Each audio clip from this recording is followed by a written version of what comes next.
पक्षी ले लो, पक्षी ले लो, मस्त मस्त सुनहरे सुनहरे सुंदर पक्षी ले लो।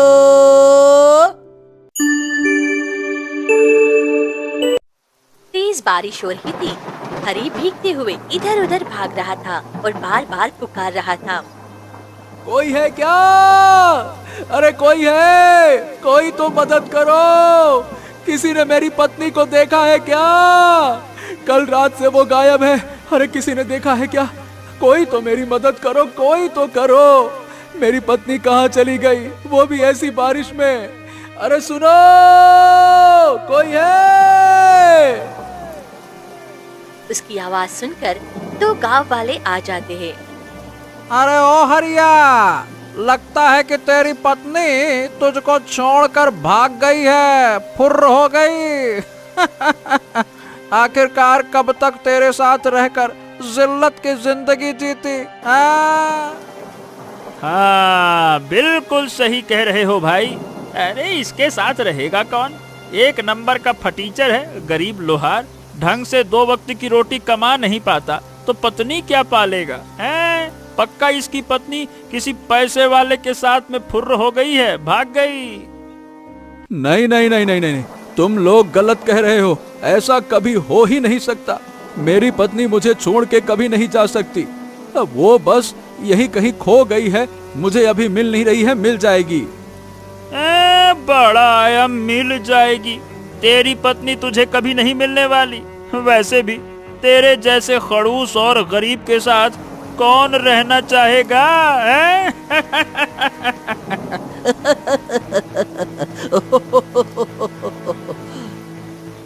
इतना कहकर सारे गांव वाले हंसने लगे और हरीब का मजाक उड़ाने लगे। हरीब दुखी होकर घर लौट आता है और घर पहुंचते ही वो फूट फूट कर रोने लगता है। ए भगवान, गांव वाले कैसी कैसी बातें करते हैं। लेकिन नहीं नहीं नहीं नहीं नहीं, मुझे मेरी पत्नी पर पूरा भरोसा है। मेरी पत्नी सोना, वो मुझे छोड़कर ऐसे नहीं जा सकती। मुझे उसे ढूंढना होगा, चाहे कुछ भी हो जाए, मैं उसे ढूंढ कर रहूंगा। हाँ। फिर रघु घर से निकल पड़ा और अपनी पत्नी को ढूंढते ढूंढते घने जंगलों में चला जाता है। तभी जंगल में उसे एक आदमी दिखाई देता है जो पिंजरे में बंद पक्षी बेच रहा था। पक्षी ले लो, पक्षी ले लो, मस्त मस्त सुनहरे सुनहरे सुंदर पक्षी ले लो। अरे ये क्या? इसने मासूम पक्षियों को पिंजरे में बंद करके रखा है। नहीं नहीं नहीं नहीं नहीं, मुझे इन्हें आजाद करना चाहिए। किसी भी जीव को यूं पिंजरे में कैद करना ठीक नहीं है। हरी अपने पॉकेट में हाथ डालता है और कुछ सिक्के निकालता है। रुक जाओ, देखूं क्या है मेरे पास। हाँ, यही तो मेरी जमा पूंजी है। एक काम करता हूँ, इसी से मैं इन सभी बेजुबानों की मदद करता हूँ, इनको आजाद करवाता हूँ। हाँ। हरी पैसे लेकर उस आदमी के पास जाता है। अरे ओ भाई, सुनो सुनो सुनो, ये सारे पक्षी मुझे कितने में दोगे? देखो, पूरे पक्षियों का 10 चांदी के सिक्के लगेंगे।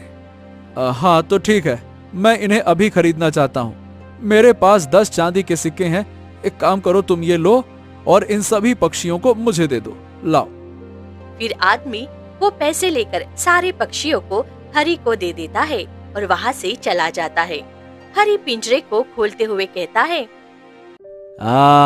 तुम सभी बोल नहीं पाते, लेकिन मुझे पता है, अगर बोल पाते तो इंसाफ जरूर मांगते। अब मैं तुम्हें आजाद करूंगा, तुम्हें एक अच्छी जिंदगी मिलेगी। हाँ, जाओ मजे करो। इतना कहकर हरी सभी पक्षियों को पिंजरे से आजाद कर देता है। सभी पक्षी उड़ जाते हैं, लेकिन एक सुनहरे रंग का पक्षी वहीं रुक जाता है। अरे भाई, तू क्यों रुका है? तू भी चला जा, तुझे भी तो आजाद कर दिया। जा भाई। मैं नहीं जा सकता, तुमने मेरी जिंदगी बचाई है, मेरा जीवन तुम्हारा कर्जदार है। अरे बाप रे बाप! ए भैया, तुम बोल कैसे सकते हो? तुम तो एक साधारण पक्षी हो। मैं कोई साधारण पक्षी नहीं हूँ। मैं तुम्हारी किस्मत बदल दूंगा, इसीलिए मैं अपना कर्ज चुकाए बिना नहीं जाऊंगा। हो तो ठीक है, चलो आज से हम दोनों साथ में रहेंगे। ठीक है, चलो। हरी सुनहरे पक्षी को लेकर अपने घर आ जाता है। हाँ, तुमको पता है मित्र, अभी मेरी पत्नी सोना होती ना तो जल्दी से मुझे एक गिलास पानी लाकर देती। काश मेरे पास भी पैसा होता और मैं भी धन कमा पाता तो मैं अपनी पत्नी को खुश रख पाता और वो मुझे छोड़कर नहीं जाती। ये बताओ, तुम अपनी पत्नी सोना की तलाश में हो ना? हाँ, लेकिन तुम्हें कैसे पता कि मैं अपनी पत्नी सोना की तलाश में हूं? तुम ये सब कैसे जानते हो? मैं एक गहरा रहस्य हूँ। मैं उसके रहस्य का रक्षक हूँ। बिना मेरे तुम कुछ भी नहीं जान सकते। मैं तुम्हें उस तक पहुंचा सकता हूँ। आहा, तुम ही मेरे सच्चे मित्र हो। वादा करो कि हमेशा मेरे साथ रहोगे और मेरी पत्नी को ढूंढने में मेरी मदद करोगे। वादा? तभी हरी का पड़ोसी महेश उस पक्षी के साथ उसे देख लेता है। अरे गांव वालों, सुनो सुनो सुनो भाई, सब लोग इधर आओ। देखो ये हरी, इसकी पत्नी तो किसी और पैसे वाले के साथ भाग गई। अब ये एक पक्षी के साथ रह रहा है। क्यों हरी, अब इस पक्षी को सिंदूर भी लगा दे।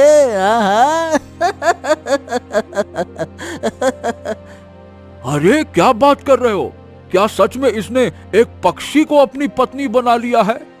चलो ठीक है, कम से कम ये पत्नी वाला तो कहलाएगा।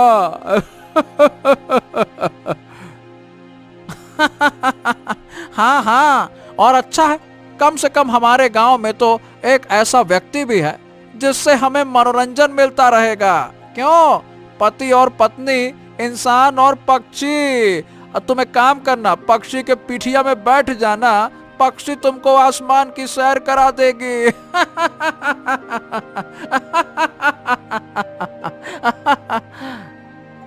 सभी गांव वाले खूब हंसने लगते हैं। हो, ये लोग कभी नहीं सुधरने वाले। अब तो मैं इन्हें समझाता भी नहीं हूं। इनको जवाब दिया तो अपनी मंजिल तक नहीं पहुंच पाएंगे। सब्र रखना होगा। सोना का सच जानने के लिए हमें कहीं जाना होगा। ठीक है मित्र, मैं अपनी पत्नी के लिए ये अपमान सहने के लिए तैयार हूं। बताओ, मुझे कहां जाना होगा? तुम मेरे साथ चलो। जंगल में एक तपस्वी रहते हैं, उन्हें इन सब की जानकारी है। उनके पास जाकर अपनी सारी बातें बताना, वो तुम्हें इसका समाधान जरूर बताएंगे। हाँ, ठीक है, तो हम अभी के अभी निकल पड़ते हैं। चलो। फिर दोनों जंगल की तरफ बढ़ जाते हैं। हाँ, बाप रे, हम इतने दूर तो आ गए, पर यहाँ कोई तपस्वी तो नजर नहीं आ रहे हैं। कहाँ हैं वो? बस तुम थोड़ा और दूर तो चलो। आएंगे, जरूर नजर आएंगे। चलो, आ जाओ। वे आगे बढ़ते हैं। तभी थोड़ी ही देर में एक कुटिया में तपस्वी साधना में बैठे हुए उसे दिखाई देते हैं। महाराज प्रणाम स्वीकार करें, मुझे क्षमा करें और कृपया मेरी मदद करें। आओ हरे, बताओ मैं कैसे मदद कर सकता हूँ? महाराज, मेरी पत्नी पता नहीं कहाँ चली गई। वो अचानक से गायब हो गई है। मैं उसे ढूंढते ढूंढते परेशान हो गया हूँ। वो कहाँ है, कैसी है, मुझे मिल नहीं रही है। आखिरकार हुआ क्या है मेरी पत्नी के साथ? तुम्हारी पत्नी कोई साधारण स्त्री नहीं थी। वो जहां से आई थी वहां वापस चली गई। क्या? ये आप क्या कह रहे हैं? भला जहां से आई वहां वापस चली गई, इसका क्या मतलब है? साधु महाराज, सही बताओ, मुझे कुछ समझ में नहीं आ रहा कि आप कहना क्या चाहते हैं। कृपया करके साफ साफ बताइए ना, आखिर मेरी पत्नी के साथ हुआ क्या है? तो सुनो हरि, ये बात कई वर्ष पहले की है, जब तुम्हारी पत्नी माया नगरी की राजकुमारी थी, जो हमारे पृथ्वी लोक से बहुत दूर एक राज्य है। गुरुजी, हमारी राजकुमारी अब 18 वर्ष की हो गई है। हमें उसे इस राज्य का उत्तराधिकारी घोषित कर देना चाहिए और हमारे नियमों के अनुसार अब वही महारानी होंगी। हाँ महाराज, हाँ, आप बिल्कुल सही कह रहे हैं। राजकुमारी इस योग्य भी है। अब हम जल्द से जल्द उसे इस राज्य की महारानी घोषित कर सकते हैं। तभी राजकुमारी वहां आती है। पिताजी, मुझे आपके जैसे न्यायप्रिय शासक बनना है और सभी पर राज करना है। मेरी पुत्री, क्यों नहीं? आखिर तू हमारी पुत्री ही तो है। तू भी तो मेरी तरह बनेगी और इस राज्य पर हमेशा राज करेगी। पिताजी, हम राज्य अभिषेक की तैयारी करते हैं, क्योंकि हम जल्दी महारानी बनेंगे, तो बहुत सारी तैयारी करनी भी होगी। हाँ हाँ, क्यों नहीं राजकुमारी, जाओ और अच्छे से तैयारी कर लो। कुछ ही दिनों में तुम इस राज्य की महारानी बन जाओगी। फिर राजकुमारी महल की ओर चली जाती है। तभी एक बूढ़ी दासी उसके सामने आ जाती है। राजकुमारी, मेरे पैरों में बहुत दर्द है। आप कृपया अपना हाथ देकर मुझे उठा दीजिए, मैं खुद नहीं उठ पा रही हूँ। अरे छी, मैं तुम्हें कैसे छू सकती हूँ? मैं इस राज्य की होने वाली महारानी हूँ। तुम जैसे भिखारियों को मैं मदद नहीं कर सकती हूँ, इसमें मेरी शान कम हो जाएगी। इतना कहकर राजकुमारी दासी को लात मार देती है और चली जाती है। ये दृश्य दूसरी दासी देख लेती है। कितनी क्रूर है ये राजकुमारी, मुझे ये बात महाराज को बतानी चाहिए। फिर दासी महाराज के पास जाती है। महाराज, महाराज, राजकुमारी ने घोर अनर्थ किया है महाराज। क्या बात है दासी, तुम इतनी घबराई हुई क्यों लग रही हो? महाराज, हमारी सबसे बुजुर्ग दासी कांता है। उसके घुटने में तकलीफ थी, इसीलिए वो खुद उठ नहीं पाई।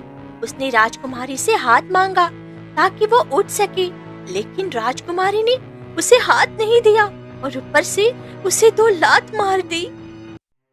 इतनी नीच हरकत!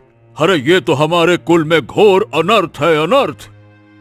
हाँ गुरु, आप बिल्कुल ठीक कह रहे हैं। राजकुमारी को ऐसा नहीं करना चाहिए था। अरे महाराज, राजकुमारी में इतना घमंड है कि यदि हम उसे अभी महारानी घोषित कर देंगे तो राज्य का शौर्य मिट्टी में मिल जाएगा। उसे उचित दंड देना आवश्यक है। आप सही कह रहे हैं, मैं अपनी पुत्री को दंड देने को तैयार हूं।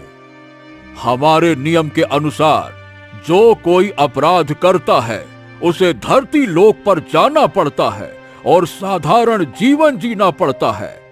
राजकुमारी को भी धरती लोक पर जाना होगा और एक गरीब की पुत्री बनकर साल भर किसी गरीब की सेवा करनी होगी, तब जाकर उसका पाप धुलेगा। हाँ, ये ठीक है। तभी राजकुमारी अपने लिए एक ताज बनाकर आती है। पिताजी, ये देखिए, मैंने अपने लिए एक खास हीरे से ताज बनाया है। जब मेरा राज्याभिषेक होगा ना, तब मैं ये पहनकर बैठूंगी। तभी ज्योतिष्य ताज को छीन लेते हैं।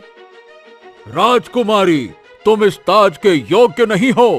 ताज के योग्य बनने के लिए तुम्हें धरती लोक पर रहकर साधारण जीवन जीना होगा, तब तुम्हारा घमंड टूटेगा और तुम योग्य बनोगी।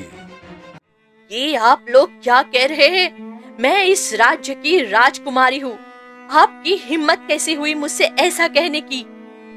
गुरुजी बिल्कुल ठीक कह रहे हैं। तुम्हारे अंदर घमंड है। ये घमंड टूटना जरूरी है। दया और सभी को सम्मान देना सीखना चाहिए।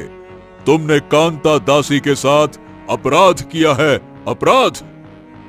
तभी ज्योतिष्य अपने कमंडल से जल लेकर राजकुमारी पर छिड़क देते हैं और राजकुमारी गायब हो जाती है और धरती लोक पर रघु की पत्नी बनकर जीवन जीने लगती है। और 1 साल बीत जाता है। तभी एक दिन आधी रात को राजकुमारी उठकर जंगल की ओर निकलती है। तभी वहाँ 2 विचित्र सैनिक आते हैं। राजकुमारी, अब आपका 1 साल पूरा हो गया है।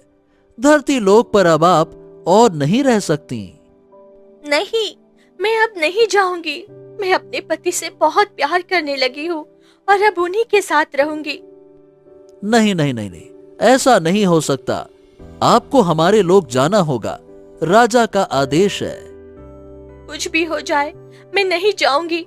मैं अब धरती लोक पर अपने पति के साथ रहना चाहती हूँ। वो मुझसे बहुत प्यार करते हैं। मैं उन्हें यूं अकेले नहीं छोड़ सकती। तभी राजा स्वयं प्रकट होते हैं। तुम ये क्या कह रही हो? जब तुम ऊपर थी तब तुम घमंड में थी, अब नीचे आ गई हो तो हमारा अपमान कर रही हो। नहीं पिताजी, कुछ भी हो जाए, मैं नहीं जाऊंगी। तुम्हें सजा मिलना बहुत जरूरी है, इसलिए तुम जाओ और पत्थर की मूर्ति बन जाओ। जाओ। इतना कहते ही राजकुमारी पत्थर की मूर्ति बन जाती है। हाँ, और तुम्हारी पत्नी तुम्हारी वजह से पत्थर की मूर्ति बनी और अब वो एक समुद्र के किनारे पड़ी हुई है। क्या? नहीं नहीं नहीं नहीं नहीं, साधु महाराज, मैं अपनी पत्नी को जिंदा करना चाहता हूं। आप तो मुझे यह बताइए कि मुझे करना क्या होगा। मैं अपनी पत्नी के बिना नहीं रह सकता। सोना भी मुझसे प्यार करती है और मेरे ही चलते उसने अपनी राजगद्दी त्याग दी। तो मेरा यह फर्ज है कि मैं उसे पत्थर की मूर्ति से आजाद करूं। मैं अपनी पत्नी को कुछ भी करके आजाद करूंगा। बताइए साधु महाराज, करना क्या होगा? तो बात यह है कि मैं इसके आगे तुम्हारी कोई मदद नहीं कर सकता। अब इसके आगे का रास्ता तुम्हें खुद ढूंढना होगा। फिर साधु वहां से विलीन हो जाते हैं। अरे ये क्या किया साधु महाराज आपने? अब मैं क्या करूं? अब भला मैं कैसे अपनी पत्नी को ढूंढूं और उसे पत्थर की मूर्ति से कैसे आजाद कराऊं? मुझे तो कुछ समझ ही नहीं आ रहा है। एक तो मैं जंगल के बीच में आके फंस गया हूं, अब क्या करूं पता नहीं। मित्र, तुम्हें समुद्र के किनारे जाना होगा। तुम्हारी पत्नी तुम्हारा इंतजार कर रही है। तू ही मेरा साथी है। ठीक है, हम समुद्र के किनारे जाएंगे। चलो चलते हैं। फिर वे दोनों वहां से निकल पड़ते हैं। थोड़ी ही दूर जाने के बाद उन्हें एक बूढ़ी औरत मिलती है जो बहुत रो रही होती है। बेटा, मेरी मदद करो। मैं बहुत दिनों से इस जंगल में भटक रही हूँ। मुझे कोई रास्ता ही नहीं दिख रहा है। अम्मा, आप चलिए ना, चलिए चलिए चलिए। मुझे भी इस जंगल का रास्ता पता नहीं है, लेकिन मैं भी कोशिश करूंगा कि आपको बाहर ले जाऊं। आई आई, अरे चलिए मेरे साथ, चलिए चलिए चलिए। हरी बूढ़ी औरत को अपने साथ ले जाता है और थोड़ी दूर चलने के बाद बूढ़ी औरत को रास्ता मिल जाता है। तुम्हारा बहुत बहुत धन्यवाद बेटा, तुमने मुझे रास्ता दिखा दिया। मैं बस यहीं तक रहूंगी, अब मैं चली जाऊंगी। आप यहाँ कहाँ जाएंगी अम्मा? ये जंगल बहुत खतरनाक है। अकेले मत जाइए, आपकी जान को खतरा हो सकता है। नहीं बेटा, तुम बहुत परेशानी में हो, फिर भी तुमने मेरे लिए इतना किया, यही मेरे लिए काफी है। तुम कहाँ जा रहे हो इस पक्षी के साथ? मैं अपनी पत्नी की तलाश कर रहा हूँ, जो एक पत्थर की मूर्ति बनी हुई है। मैं उसे ढूंढ रहा हूँ। अच्छा, तो तुम पत्थर की मूर्ति को ढूंढ रहे हो? वह यही पास है। थोड़ी दूर जाकर एक रास्ता मिलेगा, उस रास्ते पर तुम सीधे जाओ, तुम समुद्र के किनारे पहुंच जाओगे। अरे, पर आपको कैसे पता कि वो यहीं पर है? बस इतना समझ लो कि मैं तुम्हारी पत्नी की फिक्र करने वाली हूँ। इतना कहकर बूढ़ी औरत गायब हो जाती है। अरे ये क्या? अब ये बूढ़ी अम्मा कहाँ चली गईं? अरे भगवान, ये क्या हो रहा है? मुझे तो कुछ समझ ही नहीं आ रहा है। चलो आगे चला जाए। फिर हरि आगे बढ़ता है और उस जगह पर जाता है जहाँ उसकी पत्नी पत्थर की मूर्ति बनी हुई थी। वो देखता है कि मूर्ति से आंसू गिर रहे थे। हाँ, अरे सोना, सोना, तुम तो मेरे लिए पत्थर की मूर्ति बन गई। मैं तुम्हें कैसे इस मूर्ति से आजाद करूं? मुझे कुछ समझ में नहीं आ रहा है, क्या करूं? तभी पत्थर की मूर्ति से आवाज आती है, हरि, तुम मुझे इस मूर्ति से आजाद कर सकते हो। मैं कई दिनों से तुम्हारा इंतजार कर रही थी कि तुम मुझे ढूंढते ढूंढते मेरे पास जरूर आओगे। हाँ, तुम बोल रही हो। हाँ हाँ सोना, मैं तुमसे बहुत प्यार करता हूँ। तुम कैसे ठीक हो सकती हो? मैं तुम्हें आजाद कराऊंगा, तुम बिल्कुल चिंता मत करना। बस मुझे ये बताओ कि मुझे करना क्या होगा? तुम्हें मेरे लोक तक जाना होगा और मेरे पिता से क्षमा मांगनी होगी और मेरे लोगों का जल लाना होगा। उस जल से मैं पत्थर की मूर्ति से फिर से इंसान बन पाऊंगी। ठीक है, मैं तुम्हारे लोक तक जाऊंगा। लेकिन सोना, मुझे कोई रास्ता भी तो नहीं पता है। मैं वहां तक जाऊंगा कैसे? मैं तुम्हें रास्ता बताऊंगा। हैं? लेकिन तुम्हें कैसे पता ये रास्ता? क्योंकि ये कोई और नहीं बल्कि मेरी रक्षक है। मेरा रक्षक जो इतने दिनों से मेरी रक्षा कर रही थी और मेरी खबर तुम्हारे पास लेकर आया। क्या? क्या गजब करते हो मित्र। तुम रक्षक थे और इतने दिनों तक मुझे ये बताया क्यों नहीं? गजब करते हो भाई। क्योंकि मुझे अनुमति नहीं थी। यदि मैं तुम्हें कुछ भी बता देता तो ये पत्थर की मूर्ति हमेशा के लिए टूट जाती। ये श्राप था, इसीलिए तुम्हें खुद रास्ता ढूंढना था। अब आगे चलो, मैं तुम्हें उस लोक तक ले जाता हूँ। चलो। तभी एक तेज रोशनी फैलती है और वहाँ एक सुंदर द्वार खुलता है। हरि उस द्वार के अंदर जाता है और माया नगरी में पहुँच जाता है। वहाँ सभी लोग विचित्र तरीके से दिखते हैं। अरे, ये सब लोग इतने अजीब क्यों दिख रहे हैं? और उनकी आंखें लाल हैं, चेहरा काला क्यों है? क्योंकि ये विचित्र लोक है। यहाँ तुम्हें सभी विचित्र प्राणी मिलेंगे। यहाँ मनुष्य का कोई नामो निशान नहीं है। अच्छा, तो अब मुझे महाराज से मिलना होगा। हाँ ठीक है, चलो हम आगे बढ़ते हैं। आ जाओ आ जाओ आ जाओ। वे थोड़े ही आगे बढ़ते हैं, तभी एक विचित्र प्राणी उन्हें देखता है। अरे ये क्या? हमारे विचित्र माया नगरी में ये इंसान कैसे आ गया? हाँ, सच में ये तो कोई इंसान है।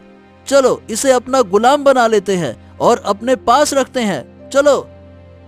अरे क्या चलो, खबरदार।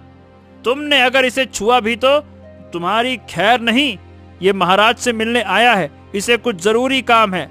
तुम लोग इसे मत छूना, मैं इसकी रक्षा कर रहा हूँ। दूर रहो। हाँ, यह तो हमारे ही राज्य का रक्षक है, पर यह मनुष्य के साथ क्या कर रहा है? अरे पता नहीं, शायद कुछ तो है। चलो देखते हैं क्या है माजरा। फिर सुनहरा पक्षी और हरि आगे बढ़ते हैं और राज दरबार में पहुंच जाते हैं। अरे, हमारी पुत्री की मति भ्रष्ट हो गई है। अब मैं करूं तो करूं क्या?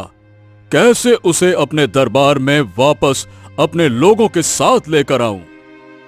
महाराज, राजकुमारी अब पूरी तरह से इंसानी रूप में घुल मिल गई हैं।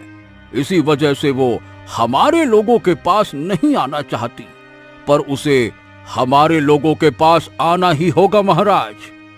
इतना कहते ही हरि राज दरबार में प्रवेश करता है। तुम कौन हो और इंसान हमारे माया नगरी में क्या कर रहा है? प्रणाम महाराज, मुझे आपसे मिलना था। आपने मेरी पत्नी को पत्थर के रूप में बदल दिया, उसे इंसान के रूप में बना दीजिए। मैं अपनी पत्नी से बहुत प्रेम करता हूँ। वो मेरी राजकुमारी है और उसे इस माया नगरी की महारानी बनाना है, ना कि तुम जैसे गरीबों की पत्नी। इसलिए चुपचाप चले जाओ यहां से। कुछ दिन वो पत्थर की मूर्ति में रहेगी तो फिर जाकर उसकी समझदारी वापस आ जाएगी, उसकी अकल ठिकाने आएगी। नहीं महाराज नहीं, आप ऐसा नहीं कर सकते। मैं अपनी राजकुमारी को इतना कष्ट में नहीं देख सकता। आप उसे जाने दीजिए, वो अपने पति के साथ बहुत खुश रहेगी। तुम धरती लोक कब चले गए और क्यों इंसानों के साथ हो जबकि तुम हमारे राज्य का हिस्सा हो? महाराज, मैं अपनी दोस्त राजकुमारी की तलाश में धरती लोक पर गया था, लेकिन तभी एक शिकारी ने मुझे पकड़ लिया और इस हरि ने निस्वार्थ अपने थोड़े से जमा पूंजी देकर मेरी रक्षा की। तब से मैं इसको यानी कि हरि को राजकुमारी से मिलाने की पूरी कोशिश कर रहा हूँ। क्या क्या ये सच में हमारी राजकुमारी से सच्चा प्रेम करता है? हाँ हाँ, मैं राजकुमारी के लिए कुछ भी करने को तैयार हूँ। चलो तो ये तलवार उठाओ और अपना सर धड़ से अलग कर दो। हाँ, ठीक है महाराज, अगर इससे मेरी पत्नी सोना फिर से इंसान बन सकती है तो मैं ये करने के लिए तैयार हूँ। हरि तलवार उठाकर अपना सर धड़ से अलग करने लगता है। रुको, बस बहुत हो गया। तुम ऐसा नहीं कर सकते। तुम्हें सच में मेरी पुत्री से बहुत प्रेम है, इसीलिए हम अपनी पुत्री को धरती लोक पर रहने देंगे। लेकिन ध्यान रखना, जिस दिन तुमने उससे नफरत की या कुछ गलत किया, उसी दिन वो हमारे लोगों के पास वापस चली आएगी। हाँ महाराज, मैं इसे मानता हूँ। इतना कहते ही ज्योतिष्य तलवार उठाने लगते हैं। रुको, ये नहीं हो सकता। वो हमारे कुल की है, हमारे वंश की है। वो धरती लोक पर नहीं रह सकती। तभी सुनहरा पक्षी बीच में आ जाता है और उसका एक पंख कट जाता है। नहीं नहीं नहीं नहीं नहीं नहीं, ये क्या कर दिया आपने? ये क्या हो गया? मित्र मित्र, तुम मुझे छोड़कर नहीं जा सकते। उठो उठो मित्र। अरे ये क्या किया आपने? मेरे मित्र को क्यों मार दिया? इसका क्या दोष था? मित्र उठो उठो, मेरे मित्र उठो। ये आपने ठीक नहीं किया, एक निर्दोष की हत्या कर दी। मैं मानता हूं कि आप ज्ञानी हैं, पर ये अपराध है, अपराध। सैनिकों, इन्हें ले जाओ और काल कोठरी में बंद कर दो। सैनिक ज्योतिष को लेकर जाकर काल कोठरी में बंद कर देता है। हरि रोते हुए सुनहरे पक्षी के साथ धरती लोक पर लौट आता है। तभी वो देखता है कि सोना इंसानी रूप में वहाँ खड़ी थी। सोना, तुम इंसान बन गई। मैं बहुत खुश हूँ, लेकिन मेरा मित्र इस दुनिया में नहीं रहा। ये क्या हुआ मेरे मित्र को? तुम्हारे ज्योतिषी ने मुझे मारना चाहा, पर तुम्हारे रक्षक और मेरे मित्र ने बीच में आकर मेरी जान बचाई और खुद अपनी जान गंवा बैठा। ये मेरा बचपन का साथी था, ये मुझे नहीं छोड़ सकता था। हमेशा कहता था कि ये मेरी रक्षा करेगा। लेकिन आज इसने मेरी खुशी के लिए अपनी जान दे दी। मैं इसकी कुर्बानी कभी नहीं भूल सकती। मैं भी इससे बहुत प्यार करता हूँ, इसे कभी नहीं भूलूंगा। इसने हम दोनों को मिलाने के लिए अपनी जान की बलि दी। हम इसकी कुर्बानी को कभी बेकार नहीं जाने देंगे। अब हम दोनों हमेशा खुश रहेंगे। उस दिन से सोना और हरि अपने यादों और मित्र की कुर्बानी के साथ जीवन जीने लगते हैं।